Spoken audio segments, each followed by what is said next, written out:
আসসালামু আলাইকুম ওয়া রাহমাতুল্লাহি ওয়া বারাকাতুহু ওয়া মাগফিরাহ। সম্মানিত মুসলমান বাবার ভাইয়েরা, আপনারা যেখান থেকে আমার আজকের আলোচনাটা শুনতেছেন সকলকে মোবারকবাদ জানাচ্ছি। সম্মানিত ভিউয়ার্স, আমার বাবার ভাইয়েরা, আমার নবী পাক সাল্লাল্লাহু তাআলা আলাইহি ওয়াসাল্লাম, ওনার চাচা আবু তালিব,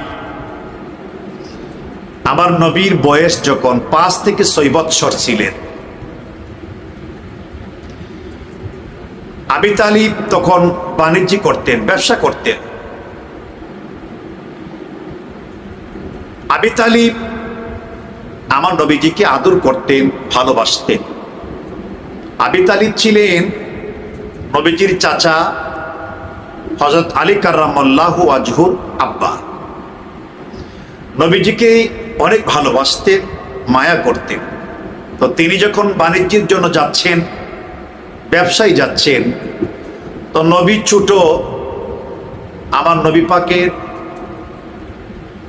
আব্বা নাই, আম্মা নাই, এতিম। তখন তিনি দেখাশোনা করতেন বা সাথে রাখতেন, খোঁজ খবর নিতেন। তিনি বাণিজ্যে যাচ্ছেন বা ব্যবসায় যাচ্ছেন, তিনি চিন্তা করলেন যে আমার বাতিজা এতিম, ওনাকে ওই ছেলেটাকে কোথায় রাখবো, আমার সাথে করে নিয়ে যাই। তো আবু তালিব আমার নবী পাক সাল্লাল্লাহু তাআলা আলাইহি ওয়াসাল্লামকে নিয়ে যখন তিনি যাচ্ছিলেন, মরুভূমি দিয়ে যাচ্ছিলেন, মরুভূমি দিয়ে যাচ্ছিলেন নবী পাক সাল্লাল্লাহু আলাইহি ওয়াসাল্লামকে নিয়ে। তো আবু তালিব জানতেন না নবী পাক সাল্লাল্লাহু আলাইহি সাল্লামের শান এবং মান। নবী পাক সাল্লাল্লাহু আলাইহি সাল্লামের যখন মরুভূমি দিয়ে আবু তালিব যাচ্ছিলেন, তখন রৌদ্র ছিল প্রচন্ড। তখন আকাশ থেকে মেঘের ছাকা এসে আমার নবী পাক সাল্লাল্লাহু আলাইহি সাল্লামের মাথা মোবারকের মধ্যে ছায়া দিতেন। সুবহানাল্লাহ, সুবহানাল্লাহ।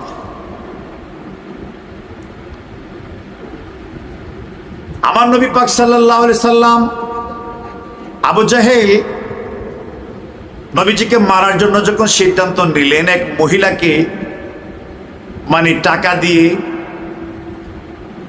তাকে সিদ্ধান্ত নিলেন যে মুহাম্মদের খবর নিয়ে আসো।